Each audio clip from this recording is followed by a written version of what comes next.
जय गुरुदेव students, class 10th। Today's topic is oil seeds. Oil का प्रोडक्शन करने वाली क्रॉप्स यहाँ पे हम बात करेंगे।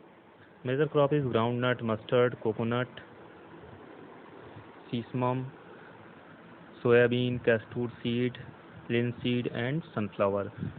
तो groundnut is a kharif crop. Groundnut यहाँ पे एक खरीफ क्रॉप है, यानी मूंगफली। इसी प्रकार मस्टर्ड सरसों, इसी प्रकार तिल का तेल linseed, mustard linseed is a rabi crop.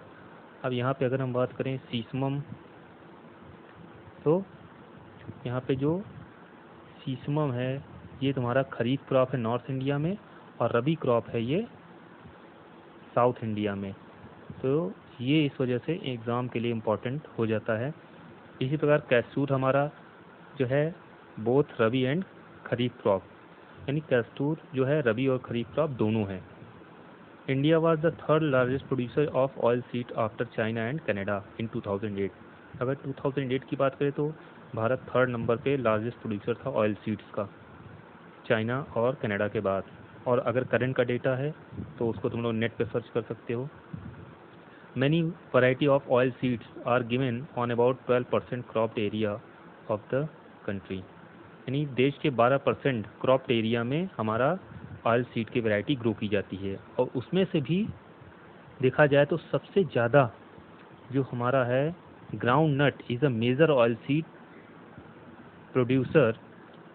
ये 50% of the total cropped area, total जो हमारा क्रॉप्ड एरिया है उस पर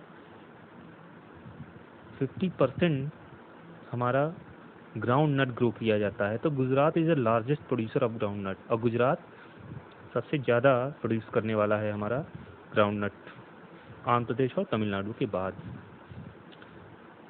तो ये हमारे ऑयल सीड के बारे में हो गई। और अब हम बात करते हैं टी।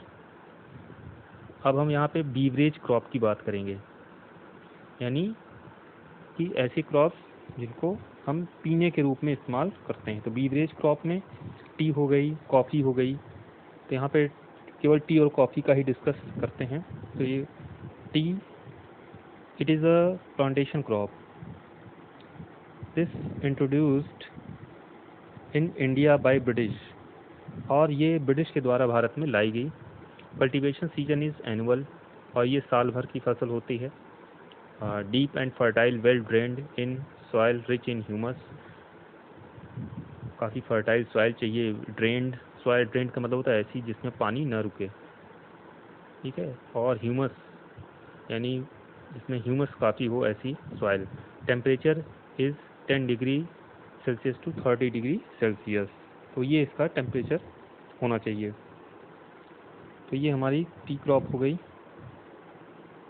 और अगर रेनफॉल की बात करें तो near about above 200 centimetre.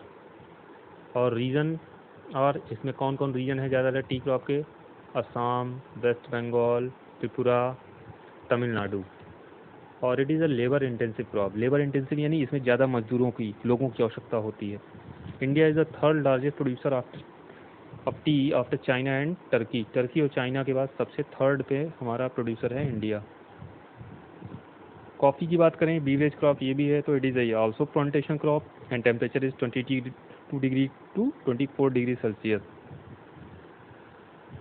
Rainfall is 150 centimetre to 200 centimetre. Major producer in, यहाँ पे हमारे मेजर प्रोड्यूसर कौन कौन? कर्नाटका, केरला, तमिलनाडु और India produce 3.2% of the world's coffee production. तो भारत हमारा वर्ल्ड का 3.2%, पूरे वर्ल्ड में जो कॉफ़ी प्रोड्यूस होती है उसका 3.2% प्रोड्यूस करता है। अब यहाँ पे कुछ हम बात करेंगे हॉर्टिकल्चर क्रॉप्स। हॉर्टिकल्चर क्रॉप में आती हैं वेजिटेबल्स। तो India was the second largest producer after China in 2008। It produces 13% of the world production. 13% production करता है वर्ल्ड के प्रोडक्शन में। अब यहाँ पे कुछ हम नॉन फूड क्रॉप के बारे में बात करते हैं। तो आज का जो हमारा नॉन फूड क्रॉप है वो है रबड़। नॉन फूड यानी जिनको हम खाने के रूप में इस्तेमाल नहीं करते, जिनको अदर वर्क के लिए यूज़ किया जाता है। तो rubber is a equatorial crop, ये ज़्यादातर इक्वेटर के आसपास के रीजन में ग्रो करती है, but also grown in tropical and सब ट्रॉपिकल रीजन। लेकिन इसको ट्रॉपिकल और सब ट्रॉपिकल रीजन में भी ग्रो किया जाता है। ट्रॉपिकल यानी जो गर्म प्रदेश, सब ट्रॉपिकल मतलब थोड़ा गर्म और ठंडा प्रदेश, ये होता है ट्रॉपिकल और सब tropical region. Soil is well drained, fertile and loamy soil. और सॉइल कैसी होनी चाहिए? Well drained, laterite and loamy, यानी थोड़ा दलदली हल्की गीली मिट्टी जैसी होनी चाहिए, loamy soil. Temperature is about 25 degree Celsius. तो इस तरह ये टेम्परेचर इसका होने चाहिए। इसके बारे में और भी हम नेक्स्ट टर्न पे डिस्कस करते हैं। तो आज के लिए इतना ही। ये सब तुम लोग अपने कॉपी में नोट कर लेना। जय गुरुदेव।